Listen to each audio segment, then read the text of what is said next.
Okay, as promised, here is some God of War gameplay, my gameplay. I'm going to show you guys a Soul Eater fight today.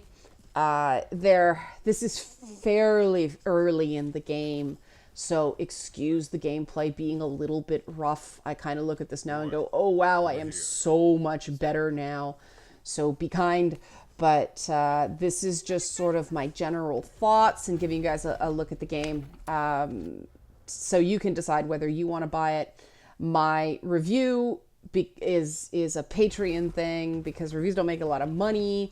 So if you want my thoughts, become a monthly patron. $1 a month, that's all it takes. Patreon.com/Leanna K. It helps me out a lot. I really appreciate it. Patreon allows me to do videos like this that are thinky and not clickbaity. So I don't have to write articles about Kratos' nipples. More on that later in the week. Also, more on the idea of masculinity and God of War later in the week. I'll give you a bit of a hint that I think that examining this game through a lens of quote-unquote toxic masculinity does it a disservice. But more on that later. Today, I want to talk about the assertion that, oh, the God of War franchise has finally grown up.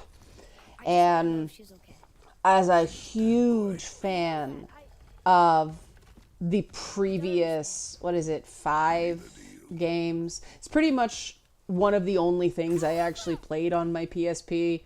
I didn't use my PSP a lot. It was like Loco Roco and God of War and a few other things. But I'm glad I got the PSP just because of the God of War games.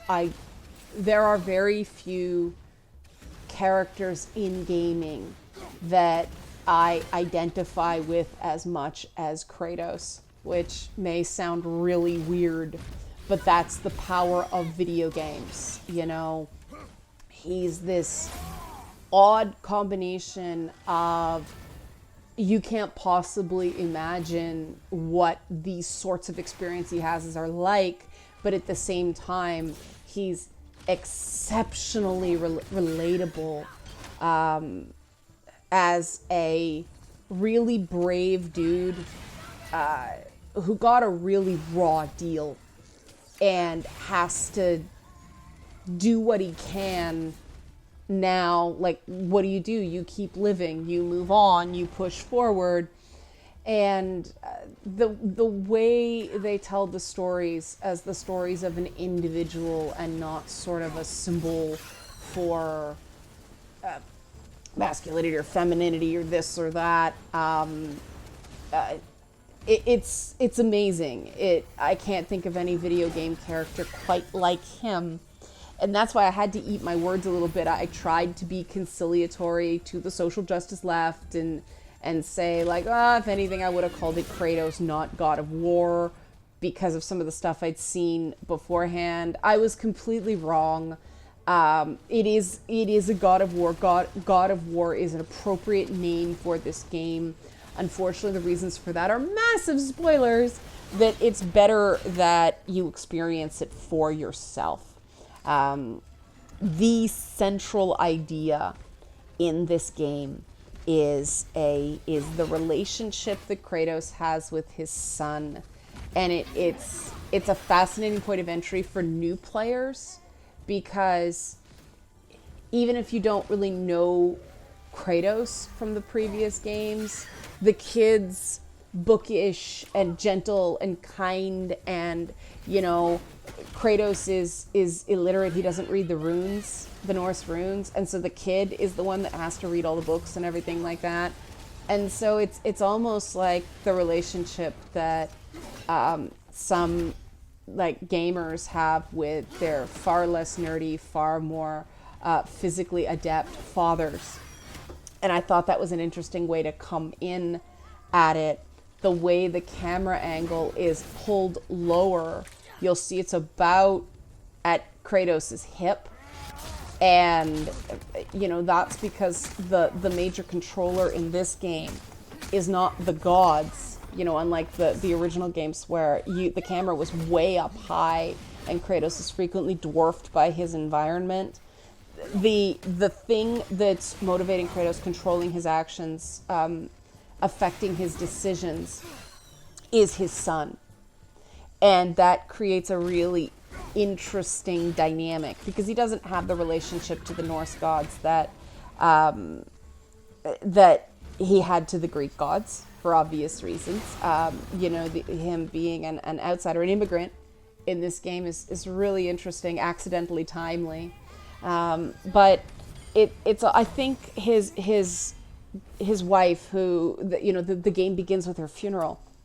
I think she set things in motion more than we're aware with now. That's sort of my theory. I'm not finished the game yet, but that's why I'm tackling this topic, because I don't need to finish the game to have my thoughts on this. The idea that Kratos is more mature. I love the boat sections because Kratos tries to tell stories and is really bad at them. And the kid sasses a little bit and Kratos takes it, which tells you what kind of dad he is, which is cool. I am going to cut away soon because you may notice the head in the boat. If he starts talking, there has to be several head in God of War games, but if he starts talking, it's a spoiler. So I will cut away right before he starts talking any moment now after this nice moment with Kratos and his son. But yeah, I want to avoid them because it's cool to experience. Instead, I'm going to show you guys a much earlier fight I had with an ancient, which is very much like a soul eater. The way you attack and defeat them is absolutely no different. But this was much earlier in the game, and I had to cheese it out because I wasn't very powerful and couldn't take very much damage and didn't quite know what I was doing. But I got through it. Any fight you can walk away from in single player is a good fight. But yeah, this idea that Kratos is more mature, basically because the game is less surrealist bloody and there's less sex and nudity in it, I think that's a very immature look at maturity. And just because a game has a lot of sex in it, just because a game has a lot of violence in it. I mean, violence, we're looking at violence. This is violence. I mean, it doesn't matter that there aren't buckets of blood anywhere. It is violence. He is hacking apart, I believe it was a Draugrs, undead enemies with an axe. It's violence, people. This is not a non-violent game.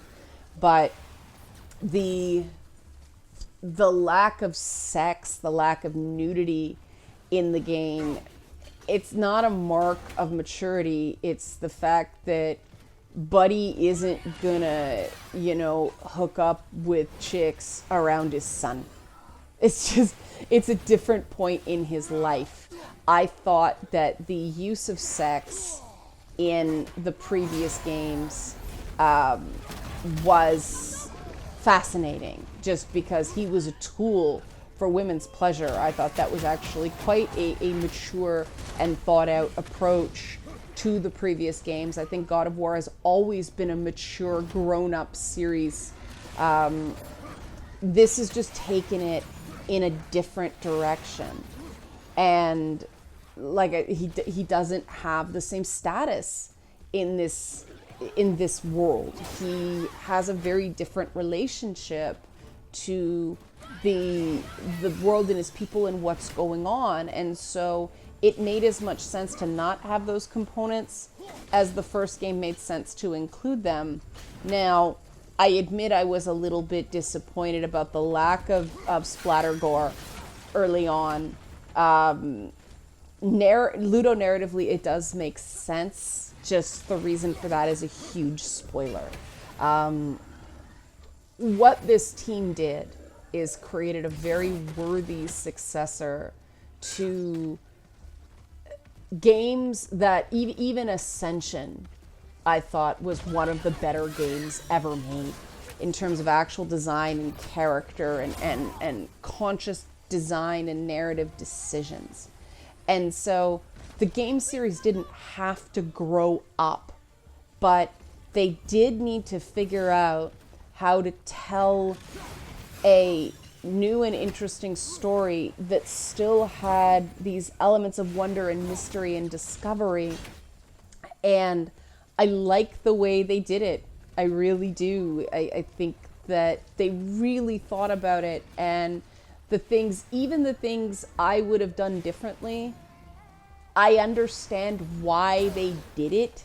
And again, there's one critical thing that at first I really didn't like, but it's a big spoiler. And if you guys want me to talk about it, I'll do it. But I want this first video to be accessible for everybody. But even though they go against the description of this particular character in Norse myth, I think they did it with cause and not just to be politically correct. I think there was an element of, oh God, there's certain things we just can't do anymore. But they actually made the lessening make sense. You know, they use the fact that Kratos is older, slower, less angry, though the anger still comes out for really good reason. He's still Kratos, but he's Kratos at, 50, the equivalent of, as opposed to Kratos at 20s. And a man's 50s are a very different place, and I think this is an indication of game designers getting older and the upper cohort of the gaming audience getting older. This is where I cheesed out and decided to back off and heal up. I'm not sorry. This was good tactics. But I think the entire community around games has gotten to the point where, the older people are starting to sort of reach middle age. And it makes sense to tell stories from this perspective. And, you've got the kid who still represents the younger elements of the audience. And I think they did it really well. So Kratos isn't growing up. He's growing old. And, it's sort of the first thing I thought of, oh, cool, they did Old Man Logan Kratos, Logan Wolverine from the X-Men and the whole Old Man Logan thing they do in Marvel. That's basically what this is. And that's no more or less mature. It's just a natural evolution of a character.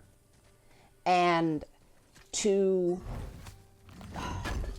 insist that the game is grown up now because it lacks certain things, I don't think that says anything about the maturity of the game. I think that says more about the lack of the maturity of people making that comment that they can't handle sex and they can't handle, a story about anger and rage and revenge and, not glorifying it. Just, this is where the dude's at. He had a horrible thing happen to him and this is the way he decided to handle it. So while I reject the idea that the game is more grown up or more mature, I do think it is an absolutely excellent game in terms of, storytelling. And like I said, this isn't a review because I'm not finished it yet, but just the decisions they made to tell a different story with a very familiar character, I think they did a really, really, really great job in their sort of core approach. And I'll talk more about sort of what I like and what I didn't like in the review, but overall, hats off to the development team. They took a unique challenge. They didn't progress it in the way I would have, but I really like what they did. And that's a lot. That takes a lot for me to say. That because I get, like I said, Kratos is my spirit animal. I have very strong opinions about this character and how he's depicted. And for them to sort of go in a way, I was like, they didn't quite do it in the way I expected, but I liked it, and that's high praise. And that is because I maintain they already had a complex, mature, grown-up character to work with. The fact that Kratos is so interesting and so well developed from the outset gave them the ability to take that as a foundation and make it into a really interesting modern game for the PS4. They couldn't have done that if what existed wasn't already good. They didn't have to fix anything. They expanded. They're just telling another chapter. And to say, oh, it finally grew up, well, no, it didn't, because it's not apologizing for Kratos' past. It's working with it. And that is an indication that the previous games were already excellent, were already mature, were already complex, and were already well developed. So this thing's almost dead. I'm gonna wait. You see how freaking long it took. Yes, this video is shorter. I'm trying to keep the time down, just to be more in line with my average watch time. But there he is. He's dead. Finally. Yay. Go me. I play much better later on. Believe me, I just can't show anything because there's too many spoilers. But that is my thoughts for today. Coming up is the examination of masculinity. Once I have a bit more energy, you can probably hear it in my voice. I'm blah today, but that's coming up. Oh, and these are bell puzzles. I love these things. They remind me of the puzzles in Hellblade: Senua's Sacrifice, which is another game that has a lot of similarities to this. The game's older, but I might also do sort of a compare and contrast, just because if like you like God of War, please play Hellblade. It's amazing. But yeah, that's some of the stuff I'm thinking about doing. I might address Kratos' nipples thing. I don't know if I want to dive into that muck. But yeah, for now, hope you'd like this. Thanks for watching.